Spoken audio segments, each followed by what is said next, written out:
예, 한판불핑 민동기 평론가 함께하겠습니다. 어서 오십시오. 안녕하십니까.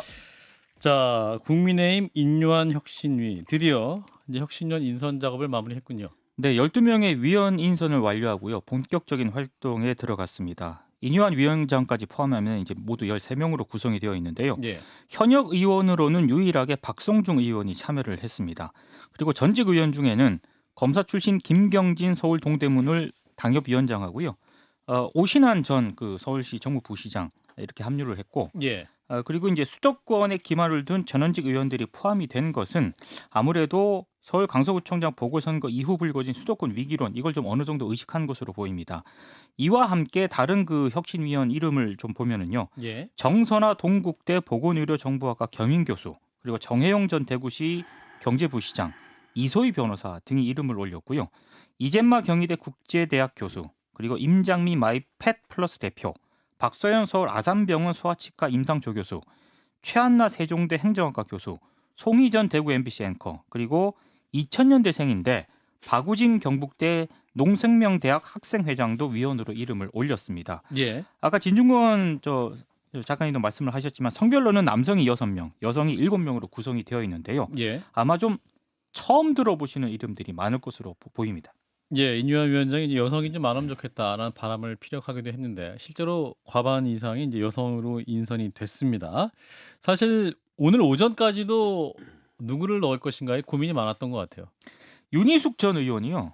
오늘 그 인요한 혁신위원장으로부터 혁신위원회 합류해 줄 것을 제안을 받았는데 예, 본인이 고사했다 이런 걸 공개적으로 밝혔습니다. 음, 이유는 지도부가 혁신위를 당내 다른 기구들과 병렬시켜서 취사 선택하겠다는 건데 이건 혁신위 안을 적극 받아들여서 쇄신할 의지가 있는지 의구심이 들게 했다. 그래서 사양했다. 이런 입장을 밝혔습니다. 다른 기구들과 병렬시켜서 취사 선택한다. 그렇습니다. 예, 그 혁신이 직통으로 바로 받아들인 것이 아니라 그러니까 뭐 공천위도 있고 공관위원도 있고 뭐 그렇게 되면은 아무래도 공천과 관련해서는 아하. 공천관리위원회 쪽에 힘이 실리지 않겠습니까? 그럼 혁신위가 어떤 혁신을 할 수 있을 것인가? 이제 이런 부분들에 대해서 한계가 있다. 그렇게 판단을 했던 것 같습니다. 네, 자 인선에 대한 평가 일단은 통합 그리고 희생 다양성 세 가지 키워드로 이제 인요한 위원장 정리를 했는데 진 교수님 오프닝 말씀하셨지만 평가를 더 해주시면. 일단은 뭐 남녀 거의 동수죠. 네. 오히려 여성을 더 많이 뽑았던 점 평가하고요. 7대6. 또 젊은이 또 포함시킨 것도 평가하는데 문제는 뭐냐면 지금 이름을 모르는 분들이 너무 많잖아요. 지금 예, 이분들이 정치와 별 관계 없었던 분들이고 그래서 과연 당의 혁신 작업에 적합한 인사이냐 이런 건 좀 뜯어봐야 되는 거고 예. 다만 이걸 잘 살리게 되면은 당 밖의 흐름들 그다음에 당 밖의 민심들을 갖다 제대로 또 정리할 수 있는 그런 장단점이 있는 것 같아요. 예, 그리고 통합 이건 결국 이제 뭐 가장 중요한 과제가 이걸 겁니다. 그러니까 이준석, 유승민 이 문제 어떻게 할 것인가 이 문제 반드시 풀어야 되거든요. 그렇죠. 혁신위에서. 그래서 이들과 그 강성 지지층 사이에 있는 또는 대통령실과 그 사이에 있는 그 갈등을 어떻게 해소할 것인가. 거기는 저는 그 혁신위 활동의 거의 80%는 여기에 달려 있다고 좀 평가하고요. 예, 희생이라는 코드는 그 낙동강 아래에 있는 분들은 조금 희생하시라는 얘기인 것 같고 그다음에 그 다양성이라는 것은 이번에 예. 인선에서 좀 그 보여준 것 같아요. 이렇게 네. 다양한 인사들이 좀 와야 된다라는 예. 것이고요. 그래서 뭐 출발은 저는 그렇게 썩 나쁘지 않다. 썩 나쁘지 않다. 아직 우려되는 바가 좀 있는데 썩 나쁘진 않다. 다만 이제 윤희숙 의원은 어제는 제가 지금 전화 왔다 그랬는데 그 사이에 전화를 받은 거예요. 예, 그러네요. 이분이 이제 생각하는 건 바로 뭐냐면 거의 비대위 차원으로 가야 된다는 거죠. 김기현 대표가 물러나고 혁신위원장이 전권을 잡고 모든 걸 해야 되는데 당대표 수준으로 지금은 그냥 지도 체제는 그대로 있는 거거든요. 대통령실 있고 김기현 체제고 그다음에 예. 최고위원회가 있어서 혁신위도 있고 뭐 공관위도 있고 모두 있고 안을 내면 자기들이 취사 선택할 수 있으니까 결정 단위가 결국은 최고위원회 그쪽에 있다라는 거예요. 그래서는 혁신이 제대로 안 된다. 그렇기 때문에 거절한 걸로 보입니다. 그게 사실 지금 혁신위의 한계죠. 한계인데 그 한계에도 불구하고 얼마만큼 일을 할 수 있는지 뭐 기대를 갖고 지켜보죠. 예, 앞으로 한 2달간 활동하게 될 텐데 김 소장님 어떤 부분을 좀 주목해서 보셨습니까? 네, 뭐 시작하시자마자 부정적인 말씀드리기가 좀 죄송하긴 한데 해야죠. 그래도 일단 대통령이 이준석 대표와 뭐 화해든 만남이든 이재명 야당 대표와의 화해까지는 아니고 만남 이든 이렇게 두 가지를 지금 안 하고 있는 거잖아요. 예. 고집스럽게. 국민의힘에 난다긴다는 모든 선수들이 1년 반 동안 해도 안 되던 것을 저는 인요한 위원장이 할 수 있을 거라고 보지 않고 중간에 말을 잘못해서 심지어 이런 얘기 꺼내면 혁신위에서 요구했는데 대통령이 거절하는 모양새까지 가면 정말 서로 너무 곤란해지지 않겠습니까? 모양이 빠진다. 그러니까 이런 얘기는 안 할 겁니다. 어. 부정적으로 보고요. 그다음에 윤희숙 위원장님 의원께서 말씀 잘 해주셨는데 김기현 위원장이 이 혁신위에 물을 타려고 공천기획위원회랑 인재영입위원회를 다음 주에 발족하겠다고 하는 거잖아요. 혁신위원회가 할 수 있는 것이 두 가지입니다. 통합 안 되는 거 지금 방금 설명드렸고요. 두 번째는 공천에서 혁신인데 그건 공천기획위원회에서 할 거야. 인재영입위원회에서 할 거고 혁신이 일 아닙니다. 라고 지금 김기현 대표가 자른 거잖아요. 그러면 인요한 위원장님이 지금 할 수 있는 일 뭐가 있을까요? 예. 없을 그래서 것 한계가 같습니다. 있다. 네. 자, 자세한 평가 잠시 만날 하태경 또 국민의 의원과 함께 말씀을 나눠보고요.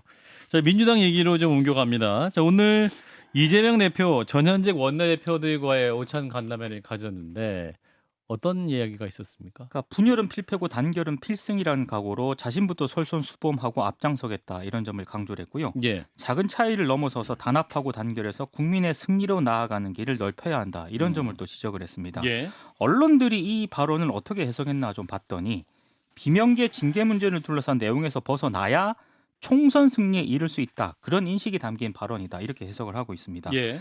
뭐 내부적으로는 뭐 단결 통합 이런 거를 강조를 했는데 대여 공세의 날은 좀 굉장히 좀 세웠습니다.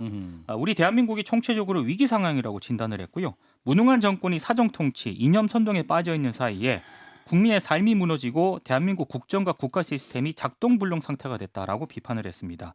그래서 정치가 제 역할을 해야 한다 이런 점을 강조를 했는데요. 예.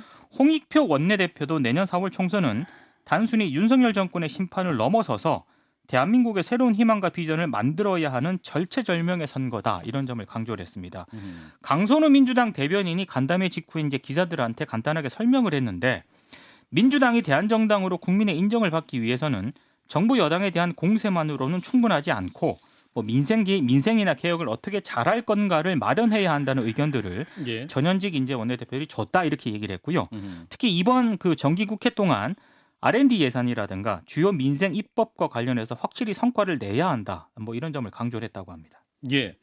자, 이재명 대표가 이제 단결을 강조를 했습니다만 여전히 이제 강성 지지자들은 그 비명계 의원들에 대한 비판 멈추고 있지 않은 것 같습니다. 어제 김종민 의원도 저희 방송에 나와서 입장을 밝히기도 했는데 비명계 의원들 입장은 어떻습니까? 그러니까 조응천 민주당 의원이 오늘 MBC 라디오 인터뷰에서 이제 다시 한번 이재명 대표가 강성 지지층이 비명계 의원들을 공격하는 것에 대해서 조금 더 적극적으로 만류를 해야 된다 이런 점을 좀 얘기를 했습니다. 예. 특히 이원욱, 윤영찬 의원 지역 사무소에 비명계 비난 현수막을 걸어놓는 그런 행동을 언급을 하면서요.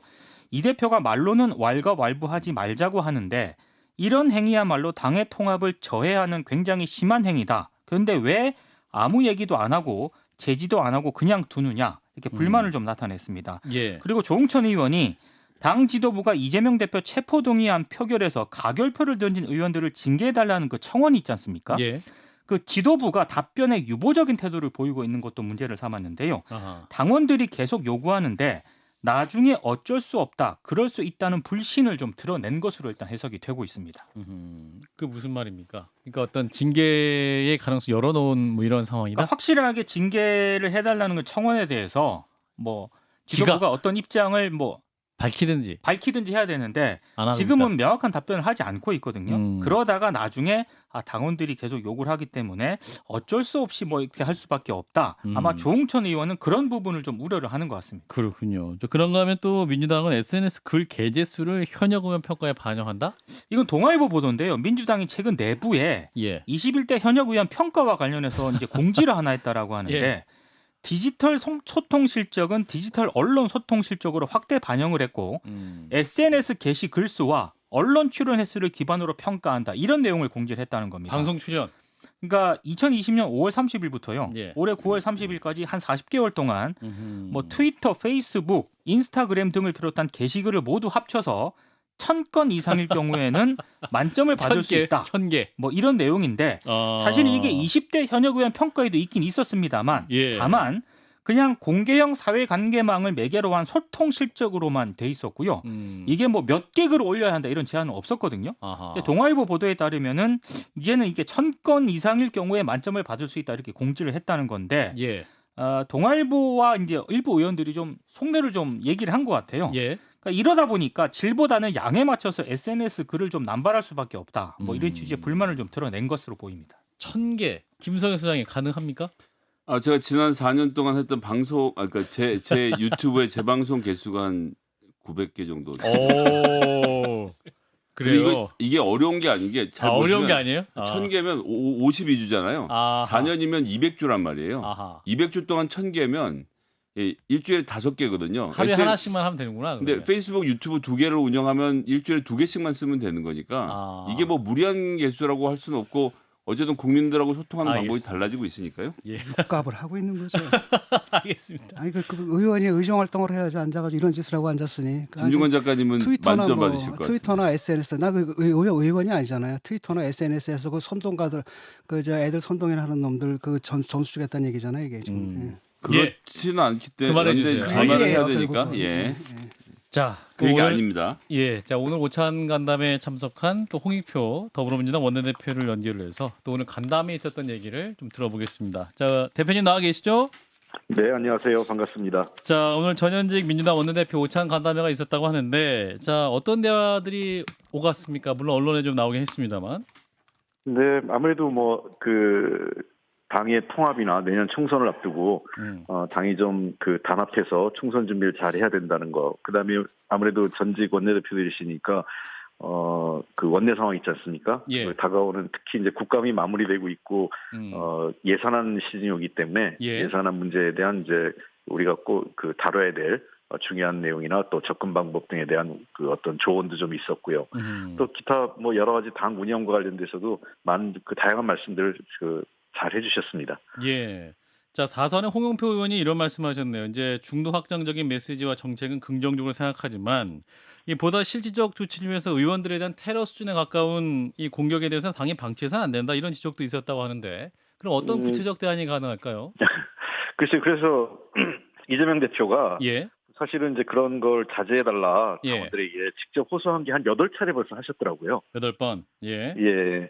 그래서 뭐 사실은 이제 그런 그 당원들의 행동이 그 뭐 당대표도 그렇고 우리 그 지도부가 일일이 통제하기가 참 쉽지 않습니다. 아하. 물론 최선의 노력을 다해야죠. 저희도 그 사실 뭐 이게 어제 오늘의 일이 아니라 옛날에는 또 반대 현상이 있었어요. 잘 아시다시피 이재명 당시 경기지사 시절에 그 최대 피해자였잖아요. 한때는요. 예. 그리고 지금은 뭐 이재명 대표가 그 수혜자다 이런 얘기를 하지만 그때 지금 보면 지금 피해를 보고 있다고 하시는 분이 그 당시에 또 수혜를 봐가지고 지도부에 입성하기도 했어요. 그러니까 저는 그래서 문제는 이런 것 같습니다. 그 늘 보면 약간 좀 일탈적이거나 좀 너무 그 일반 상식을 뛰어넘는 지지자들의 행태는 있었지만 예. 그거를 어떤 정치적 목적으로 자꾸 활용하는 정치인들이 더 문제라고 생각을 합니다. 그런 거를 좀 자제하고 그거를 이 정치권 내로 이게 진입시키지 않도록 어느 정도는 거리를 좀 두는 게 필요한데 너무 그런 그 지지자들의 어떤 행동에 따라서 반응을 보이거나 그걸 자기의 정치적 이해관계 활용하려고 할 때 부작용이 더 커지는 거 아닌가 이런 생각을 합니다. 그래서 저는 지지자들의 행동도 바로잡고 그런 거 못하게 해야 되는 것도 맞지만 또 하나는 그런 지지자들의 비이성적 그 어떤 행태에 휘둘리는 국회의원들과 지도부도 문제다 이렇게 생각을 합니다. 저는 그 요번에 그 살해 협박이 또 나왔거든요. 총알 한 방울 있으면 쏴 죽여버리겠다 뭐 이런 식의 그 플래카드를 걸어놓고 하는 그런 사람들은 민주당 당원으로 확인되면 제명을 한다라든지 이런 구체적 조치가 필요하지 않겠습니까? 진 선생님. 예. 저희가 사무총장이 오늘 배석해서 보고를 했는데 과거에 그런 것들을 신고가 접수된 경우에는 저희들이 이미 그 제명한 사례가 몇 명 있고요. 그다음에 또 저희가 조사를 했더니 문자를 들어온 거에서 조사를 했더니 우리 당원이 아닌 사람들도 있었습니다. 그 대부분의 경우는 제가 들은 건 열의 그 8, 9은 우리 당원이 아니라는 거예요. 확인해 본 결과. 그렇기 때문에 이거 저희들도 참 답답합니다. 그래서 계속적으로 반복적으로 지도부에서는 그런 메시지를 낼 필요는 있다는 생각도 들고요. 더 중요한 거는 자꾸 그런 이 메시지에 우리 당의 그 국회의원이나 지도부가 자꾸 더 흔들리지 않는 게 더 필요하다 이런 생각을 합니다. 예, 말씀하신 것처럼 뭐 정청래 의원이라든지 이런 분들이 가장 큰 문제 아니겠습니까? 사실상 그걸 갖다 방조하고 묵인하는 걸 넘어가지고 조장하고 선동한 그런 느낌을 많이 받거든요. 이런 부분에 대해서 좀 당에서 공식적인 경고를 한다든지 이런 조치가 좀 있어야 될 것 같은데. 뭐 제가 뭐 특정인을 특정 의원을 말씀드리기 좀 그런데요. 제가 예. 이미 여러 차례 언론에도 얘기했고 했는데 의총장에서 비공개회의 때 예. 의원님들께 분명히 메시지를 드렸어요. 하나는 첫째는 의원들 간에 또는 의원과 당원들 간에 서로 인격 모독적이거나 마음의 상처를 줄 수 있는 그런 표현들은 자제해야 된다.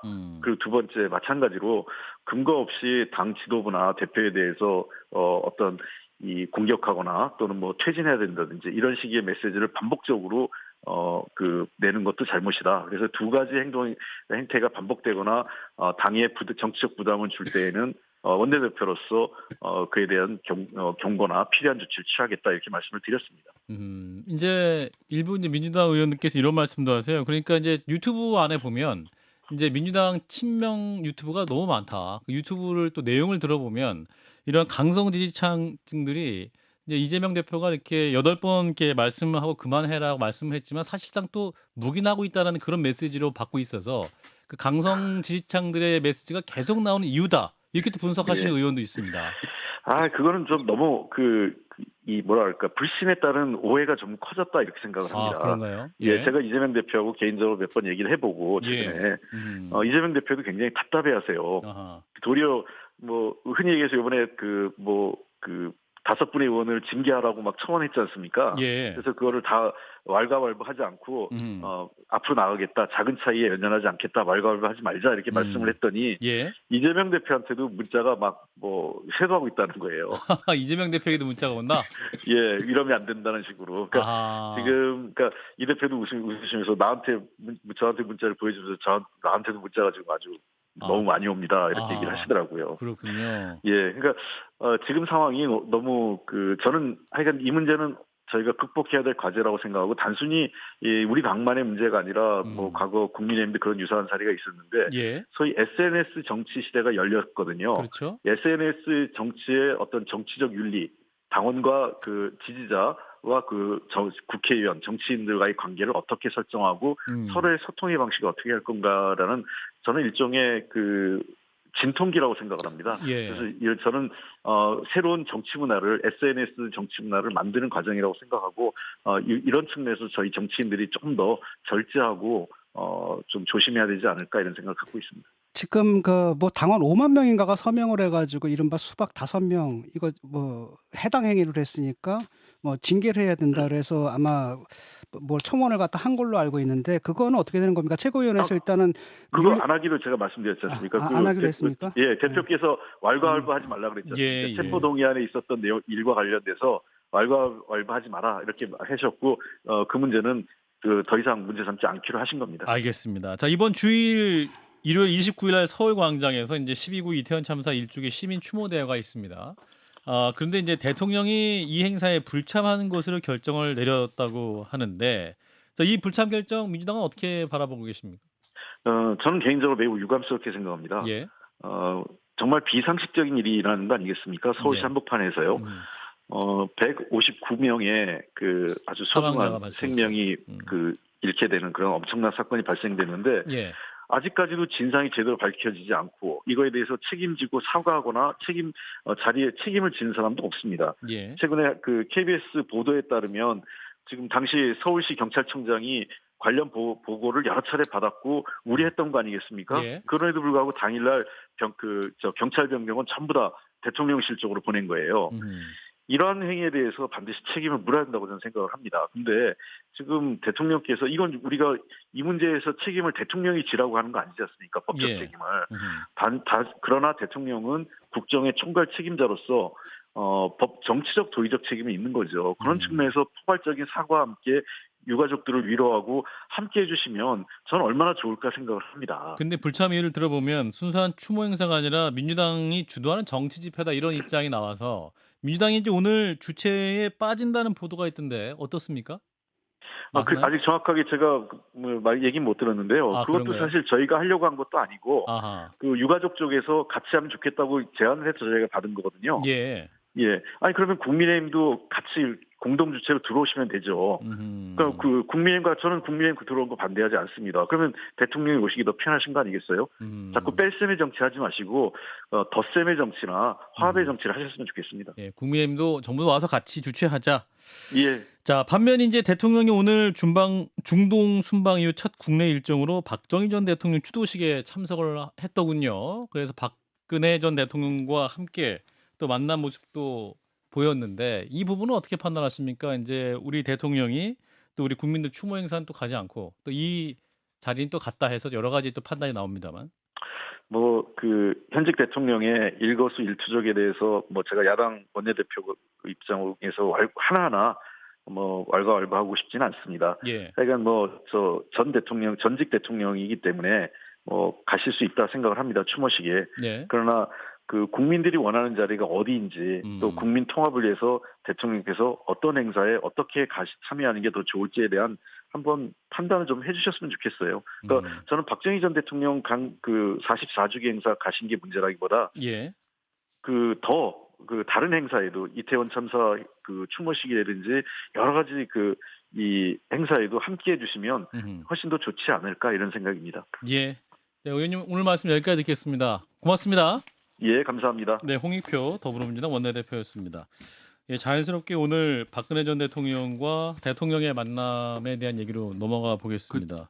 원내대표 잘 모르고 하신 말씀 하나만 정정하고 예, 어떤 분이요? 말씀드리는데요. 야사당이 주최하는 건 오세훈 시장이 서울시 광장을 못 내주겠다라고 불허해서 광화문 쪽에 집회 형태로 하는 과정에서 야사당이 주최하는 집회로 하려고 하다가 24일에 오세훈 시장이 마음을 바꿔서 서울시 광장을 열어줬습니다.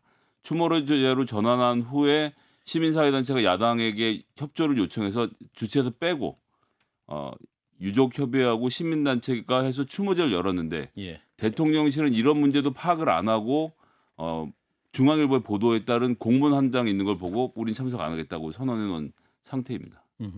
그렇군요. 자, 다음 얘기. 자, 박근혜 전 대통령과 윤석열 대통령이 만났습니다. 오늘 박정희 전 대통령 추도식이 있었죠? 제44기 추도식이 있었는데요. 박근혜 전 대통령이 유족 대표 인사로 이제 참석을 해서 일단 소감을 밝혔는데 간단하게 이런 겁니다.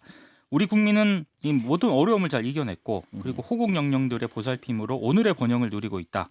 아버지의 꿈이자 자신의 꿈이었고 그리고 오늘 이곳을 찾아주신 여러분들의 꿈은 모두 같을 것이다. 이렇게 얘기를 했고요. 예. 특히 윤석열 대통령의 해외 순방 마치자마자 바로 이제 추도식에 참석을 하지 않았습니까? 예. 심심한 사의를 표한다라는 입장을 밝혔습니다.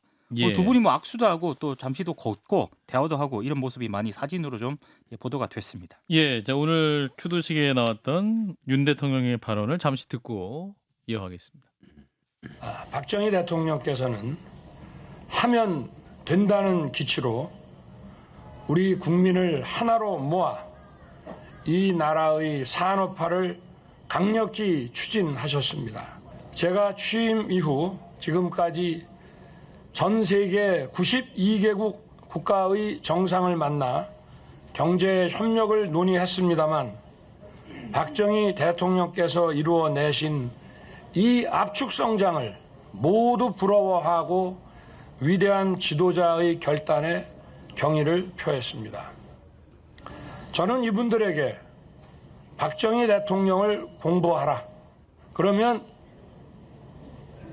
귀국의 압축 성장도 보장할 수 있을 것이라고 늘 강조했습니다.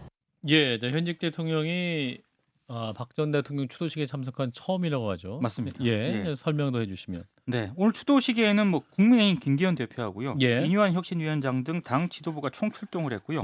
오세훈 서울시장을 비롯해서 황교안 전 대표, 나경원 전 의원 등의 이제 보수 인사들도 한 자리에 모였습니다. 예. 아무래도 내년 총선을 앞두고 보수 통합 필요성이 커진 상황 아니겠습니까? 추도식을 계기로 함께한 것으로 일단 풀이가 되고 있습니다. 예. 자, 일단 윤석열 대통령과 박근혜 전 대통령과의 만남, 말씀하신 대로 보수 대통합이다. 그리고 TK 민심을 달래기 위한 것이다. 이런 해석도 나오고 있습니다. 자, 진 교수님 어떻게 보셨습니까?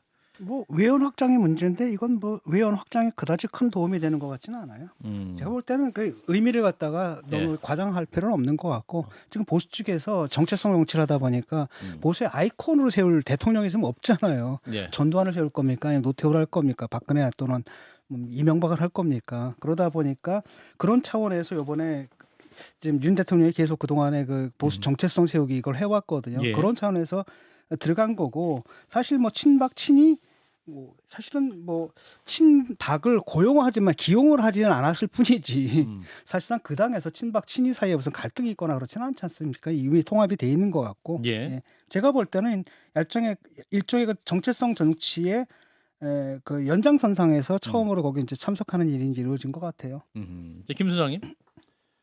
사실 대통령 입장에서 지금 기댈 데가 여기밖에 없죠. 예. 박정희 대통령, 그다음에 이승만 대통령 두 사람한테 기댈 수밖에 없는 상황에서의 움직임인데요. 예. 아까 지금 홍익표 원내대표도 말했습니다만 좀 더 폭넓게 만났으면 좋겠다는 말씀 드리고요. 박근혜 전 대통령께서는 그 지금 뭐 국가의 위기 자초했던 장본이지 않습니까? 남들 격려할 때가 아니라 좀 조용히 지내셨으면 좋겠습니다. 네, 일단 여기까지 민동균 평론가였습니다. 고맙습니다. 고맙습니다. 좋아요. 구독. 알림 설정.